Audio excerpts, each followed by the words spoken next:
All right, so last class we had a description of how the microturbine cogeneration system worked. Today we're going to look at an application of that, so a case study.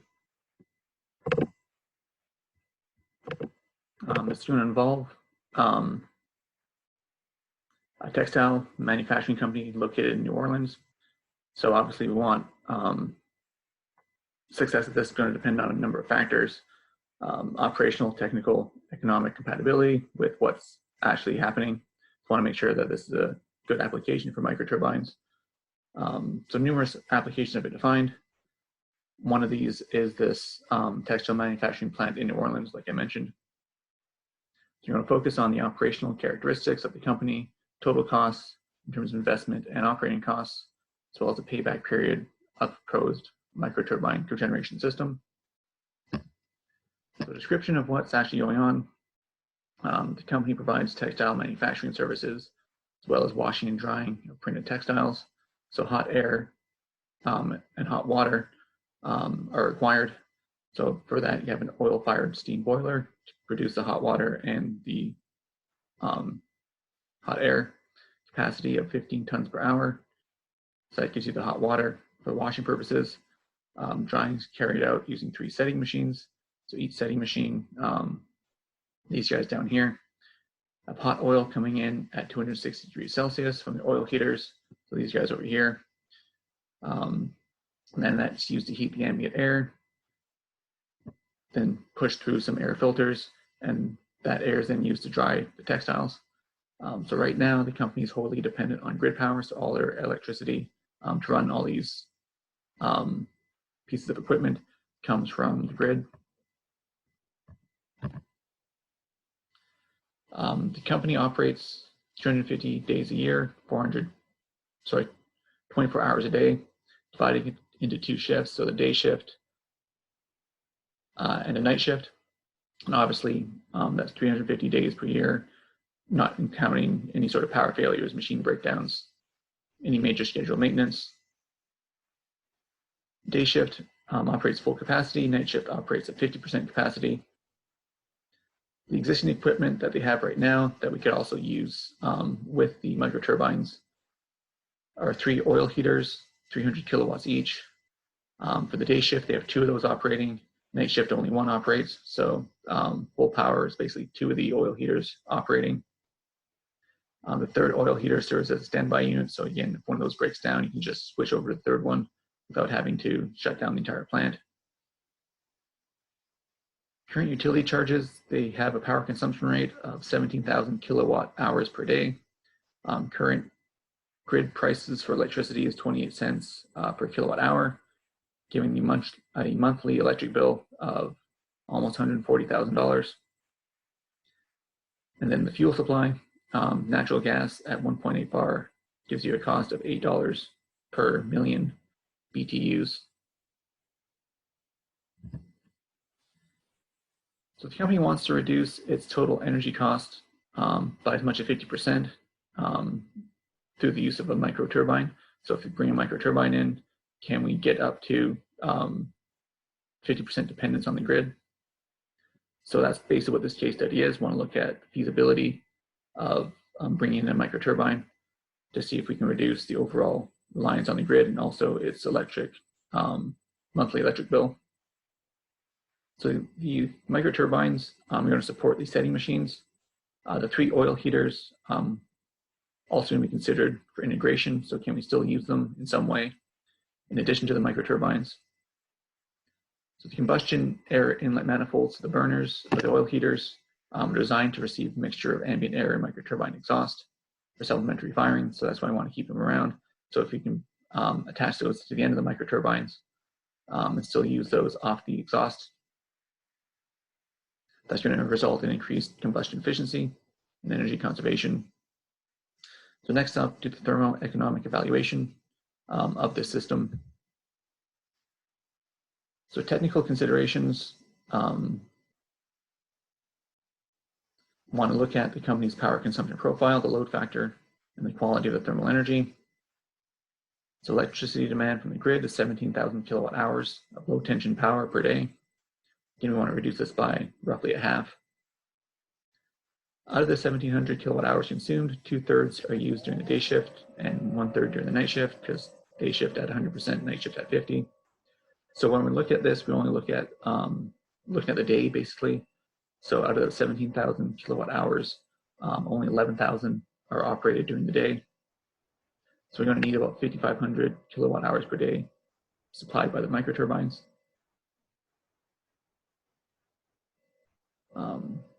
Companies' demand is able to meet this amount of supply on a continuous basis with its high load factor. We're going to see this a little bit later.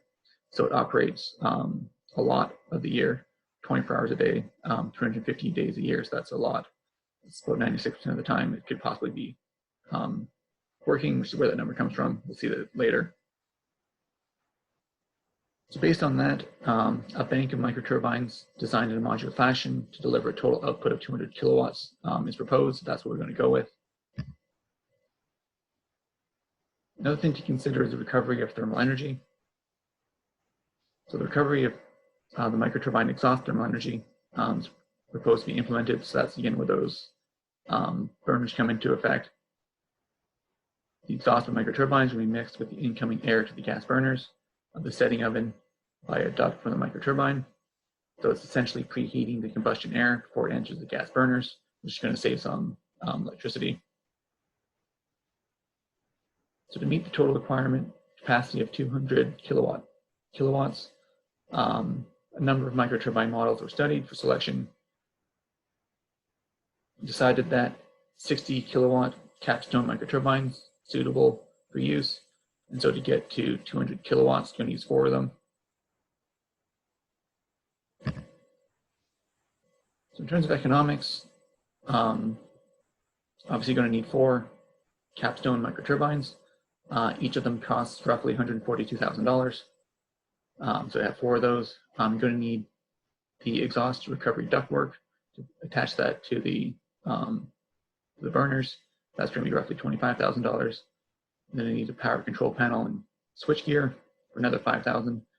Brings the total cost to just under $600,000.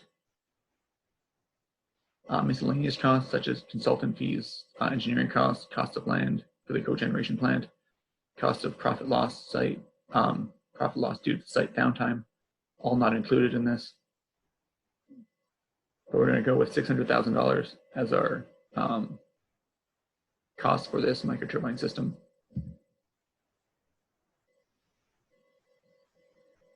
The electricity produced currently at the plant. So some basic data on that. Again, we have these 4 60 kilowatt capstone turbines. They're going to cost us $600,000. The turbine electrical efficiency is 23%. So in terms of how much energy that I put in, how much do I get out of it? So capstone turbines, 23%. I want 200 kilowatt of power to be supplied to the plant. My heat recovery for the microturbines, 4 times 150 kilowatts. Installation and ducting costs is about $30,000, and that's already included though in the $600,000. My operation capacity, again, this thing's operated 250 days a year, 24 hours a day. The interest rate is 5%, so I'm assuming you're going to need a loan for this $600,000. I assume a lifespan of 10 years. Maintenance costs of 2 cents per kilowatt hour. The natural gas cost is $8 per million barrels BTU. And my electricity cost, as you mentioned, 20 cents per kilowatt hour. So capacity factor, basically how much of the time this thing can possibly operate. So 24 hours a day, 350 days a year, divided by the total possible 24 hours a day, 365 days a year, gives me a capacity factor of 0.96.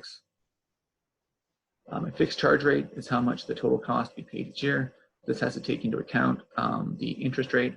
So 1 plus 5% over 10 years gives me basically 15% every year is how much I'm going to have to pay for this. Total installed costs, so $600,000. I want that per kilowatt, so I'm going to be producing 200 kilowatts, so $3,000 per kilowatt is my total installed cost. capital installation costs, my total installed cost times the fixed charge rate divided by the capacity factor, and 8,760 hours in a year gives me $0.054, so 5.4 cents per kilowatt hour. Then we know the operation maintenance cost is 2 cents from the table. Natural gas costs to produce 200 kilowatts of electricity, I know it's $8 per million BTUs. There's a conversion factor between kilowatt hours and BTUs, 292.8, and then the electrical efficiency of 23%. So I have to divide by that as well, because I have to supply more energy than I'm actually producing. So it gives me a total fuel cost of almost 12 cents per kilowatt hour. Then the cost of electricity produced by the microturbines, I have my capital installation cost, maintenance, and fuel. So add all those numbers together, gives a grand total of roughly 19 cents per kilowatt hour. The cost of electricity generated by the microturbines, take that 19 cents per kilowatt hour. I'm doing this for 200 kilowatts, 24 hours a day. Gives me $925 of electricity per day generated by the microturbines that I no longer have to buy from the grid. If I was to buy that from the grid, I'd have 28 cents per kilowatt hour. Again, times this 200 kilowatts in 24 hours is $1,300 a day. Savings in fuel from the recovery of the heat from the turbine exhaust. So again, I'm going to be saving some energy going into the burners because I'm preheating the air from the exhaust of the microturbine, so recovering that energy. I have 4 times 150 kilowatts, 24 hours, and then this cost of natural gas and the conversion factor gives me almost $400 per day savings there.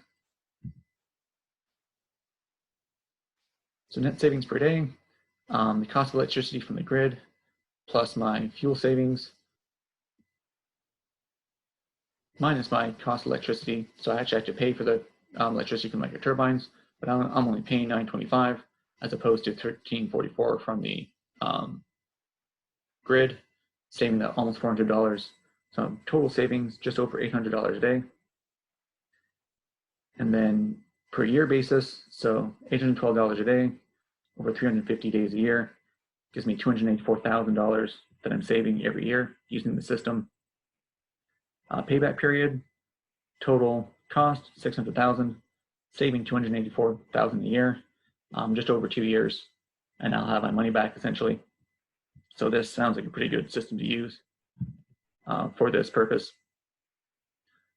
So kind of a summary. Saw that the electricity produced from the microturbine cogeneration system is 19.3 cents per kilowatt hour, whereas electricity from the grid is 28 cents. Gives me a savings of over $400 a day. And then along with the cogeneration plant, so heating up the air into the burners, I can save almost another $400 in fuel costs. This rate of return is going to take just over 2 years to recover the initial cost of the system. So obviously that's a pretty good return on investment. Further improvements are possible if you have lower capital costs. So if you can get a deal on the microturbines, or in the future, expect the cost of microturbines to go down as the technology and scale of the, as more of them get developed basically. Lower natural gas prices could also help this, and higher electrical grid tariffs. So electricity usually goes up every year. So we're basing it on right now being 28 cents a kilowatt hour. In 5 years, it could be higher than that. And so we'd be saving even more money at that point.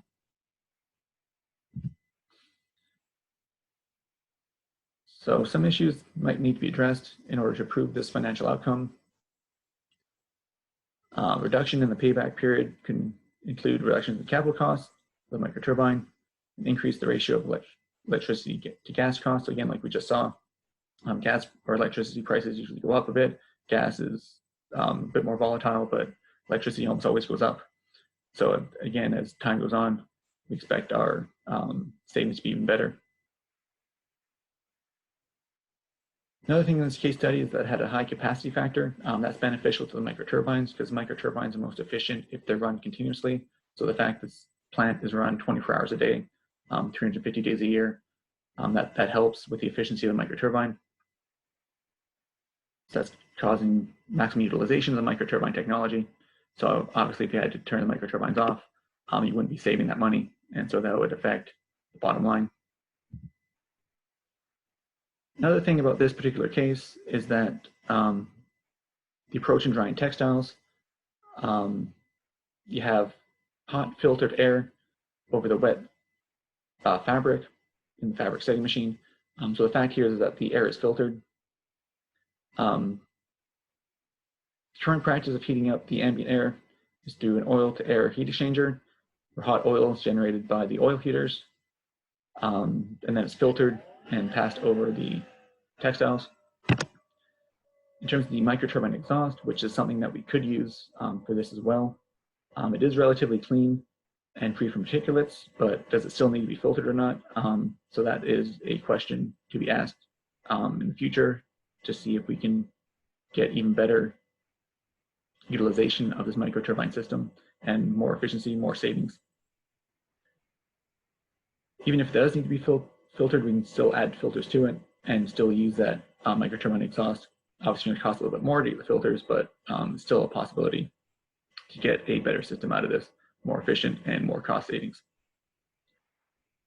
So that was the case study for microturbines. Obviously, it can be used in many more industries as well.